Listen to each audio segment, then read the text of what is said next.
Ladies and gentlemen, boys and girls of the YouTube world, CJ Rose is back in the building. Welcome back to the channel. Word is bond, love is love. Like, comment, subscribe, and do all the above. And if you ain't doing anything today, follow my Instagram. Ruger Rose 23 is the place to be. If somebody had to say it had to be me. First and foremost, happy birthday to me. Another year, another time. Pretty much all I'll say about that. So this is the second year in a row I'm doing a video on my birthday, which is fine. I'm actually doing 2 videos, but this video has to come first. Last night was all elite wrestling. Last night was all elite wrestling. The fallout from Double or Nothing. And something happened last night that's got the internet losing their mind. Like, the internet is going crazy. They are losing their flipping mind.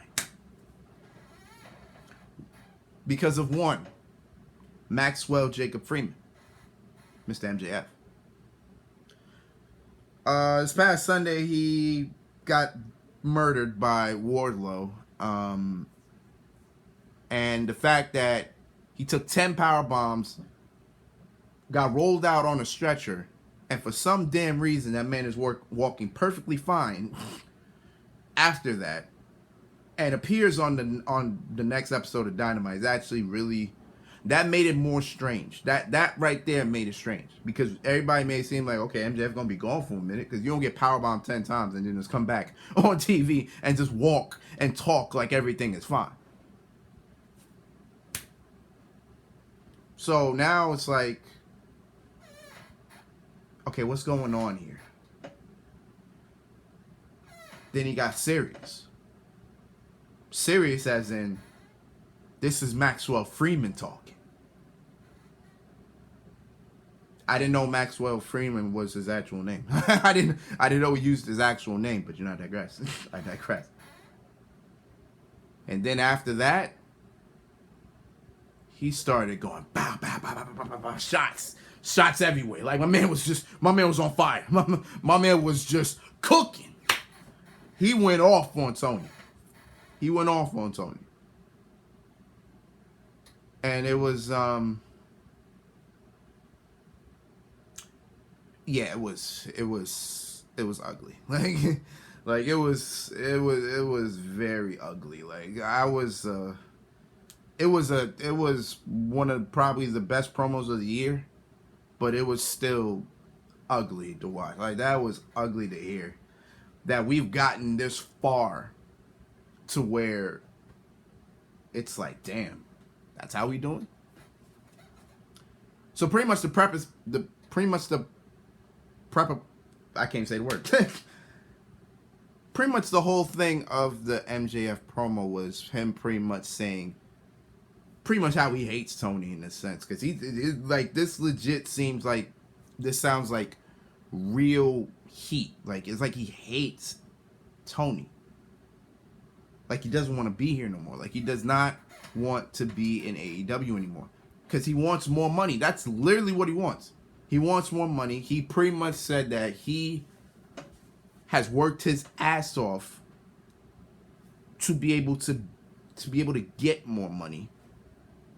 Like, he feels he deserves more respect. And honestly, in the last 3 years with MJF, he has made a tremendous name for himself. Honestly, he's top 5, one of the, if not the best heel in the game. Like, I'm being wholeheartedly honest with you. This man is the best heel in the game.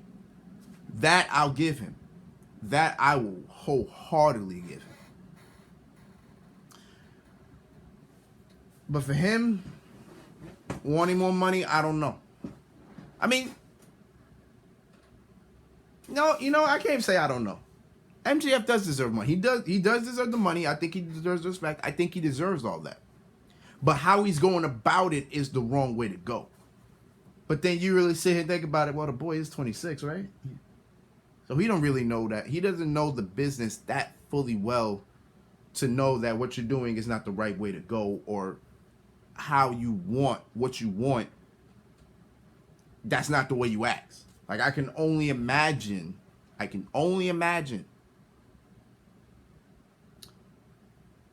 how Tony is feeling about it. I don't think Tony's really ever expressed his feelings about this either. It's been mostly Freeman.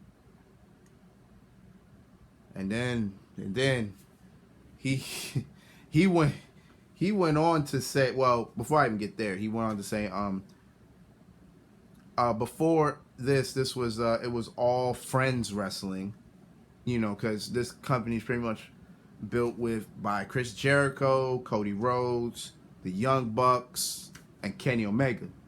And Kenny Omega, the Young Bucks, and Cody were just all close. They were the elite. Like when this whole thing started, they were the elite. So with that, he's pretty much saying, well, while everybody was getting what they want, I was making a name for myself, and I didn't get that. I bust my ass to get here, and listen. I don't disagree with what he's saying. I just don't like how he's going about it. Because let's be honest here, you missed FanFest for Double or Nothing on Saturday night. Then you flew out of Vegas the same night. Came back for Double or Nothing next on Sunday. Got squashed for a 7 minute match. Rolled out a stretcher, boom. You probably left right after that. Come back on Dynamite, pretty much just breaking kayfabe, like breaking kayfabe entirely. Because nigga, you don't get powerbound 10 times, then walk perfectly fine after Wednesday, bro. Like you don't do that. Like that looks weird. So it's like, okay, cool.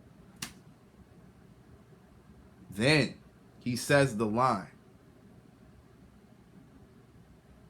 He says, instead of pay out, and he didn't say, I ain't gonna say it verbatim because I don't really know what he said verbatim, but he said something like, instead of paying me my money, he goes and pays ex-WWE guys. And that shit that line rang all around the arena. Because I can't disagree with him. I can't. Because you know how I feel about Tony Khan signing people who just got fired or released or left WWE. Y'all already know how I feel about that. I do not like that. I don't. I mean, I appreciate the fact that, they got a job again. I appreciate that. But at the same exact time, it's like, I don't know. It's like, I said it before last year. Last year? No, it was 2020. No, it was last year. I'm sorry. It was last year. I said it. I was like, Tony is like the guy that just, Tony looks like the guy that just sits there and waits for the bus every time, like a bus full of WWE people that just leave, and Tony just gets on the bus and just looks and see who's here, and he just pick and chooses who he wants. That's what I feel he does.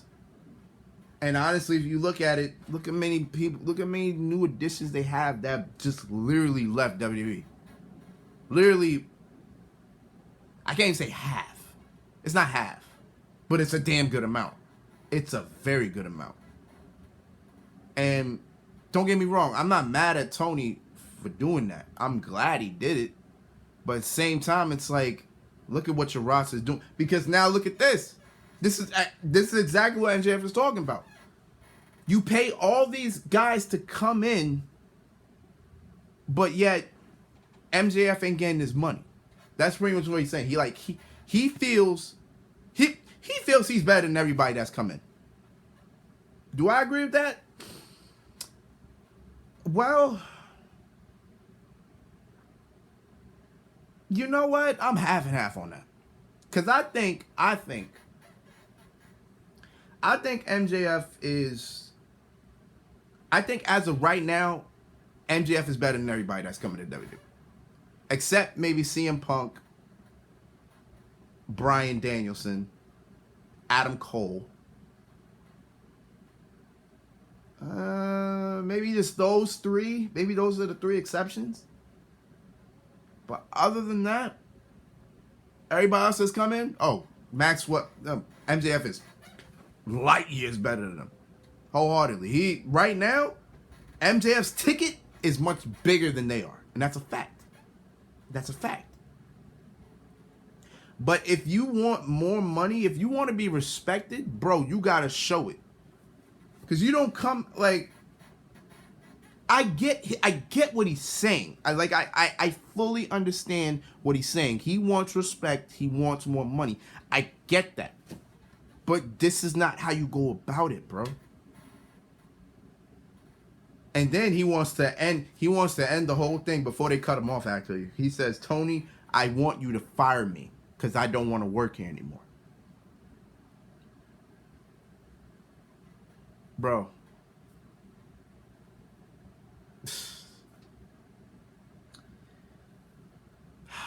I don't know. I don't know. I really don't know what to say about this, truthfully. It's hard to really say about it because it's like I agree with his message. I get what he's saying. But then it's like, if you don't want to be there, you're going to try everything in your power to make sure you're fired. Honestly, I don't want him to do that. Because if he does that, he looks like a disgruntled employee. Now, let's say hypothetically he goes to WWE, right? Let's say hypothetically he goes to WWE. Hypothetically. If Vince McMahon does not pay him the money that he wants, then MJF will probably be gone in a couple months. And that's wholeheartedly the truth. Because I get where he's coming from. I can't stress it enough. I know what he's saying. I get what he's saying. I agree. Because MJF is one of the best guys in the business. That's true. He's one of the best. He's literally probably the best heel in the game. I mean, if you think about it, look at what he's done. I mean, his program with Cody Rhodes, program with Chris Jericho, Darby Allin, recently Wardlow, and with CM Punk. Bro, he's writing his own ticket. I fully get that. But dog, if you move the way that you keep moving, bro, nobody want to sign you. Nobody's gonna want to pay you that. Sure, your name right now, your name is big. Right now, your name is there. Your name, you put your name on a ticket, boom, it will sell. Yes. But it's not just about your name, it's about what comes with it. Because if you come in any type of unprofessional fashion, do you think anybody want to sign you? No. Now, listen, this promo he did might be a work, might be this, might be that, but regardless of it, there is a lot of truth to what he said. Like what he said, he really meant that shit. he meant damn near every word that he spoke. He had to. Because it's been going on for months, bro. Ever since Cody Rhodes left, MJF been wanting to leave because he knows if he leaves, he can get more money. He can get probably more money elsewhere. Pretty much if he goes to WWE, he can get more money. Because he can't go anywhere else that will give him the dollar that he feels that he deserves. But WWE. And he sees how Cody Rhodes is looking. He wants that too. Will Vince treat him like that? Right now, I can't begin to tell you. I don't know. I don't know if Vince is looking at this and saying, damn, I want him. I don't know if he's really looking like that. Because I don't think Vince really pays attention to what the fans like and what exactly is going on. I think he pays more attention to other pressing things, much less the thing that actually makes him the most money, and that's the fans' perspective. Because if he paid attention to that, I'm guaranteeing you WWE would be a very different place, and a lot of people that are in AEW would not be where they are now. I mean, they would literally be back in WWE, and that's a whole other fact. But because Vince's perspective is on other things, he only focuses on just so much. So if MJF wants to get his money, he's going to have to change a lot of things and understand what's going on. I don't know if WWE is the solution, but if he wants that money, that's probably the best way he can get it. And that's being honest. I don't know. I don't know. I don't know where you want to go. I don't know what you want to do. All I know is, listen, something's got to get resolved now, because sadly enough, his contract ends in 2024. 2024. That means we have a whole nother calendar year before his contract ends. Like, literally, we've been going through this shit for pretty much all of 2022. We still got to go through 2023 to get to the end. Because I don't think Tony Khan is smart enough that he cannot afford to let MJF go. He can't afford to. He can't pay him, but at the same time, he can't afford to lose him either. So it's like, it's a damn if you do, damn if you don't. Like, you don't want dirty laundry and all this other shit continuously out there. You want to create the narrative. You want to set the narrative. But if you have a disgruntled employee, you gotta do what you gotta do. You either gotta let him go, or you gotta figure something out. Since there's a whole nother year, I'm guaranteeing something's gonna be figured out. I don't know what it's gonna be, but it's gonna be something, because this is bad. Whew, last night may have been a great promo, but that was still bad to listen to. Whew, that was bad. Whew. I don't know, man. We'll see how it goes. We'll see how this story develops. We'll see if we get somewhere or we just cut ties. I don't know. It is what it is, man. It's been Rose, man. Thank you for watching. Thank you for all the love and support. As always, we got another video on the way. Look out for it. So until next time, peace, love, 100. Yeah.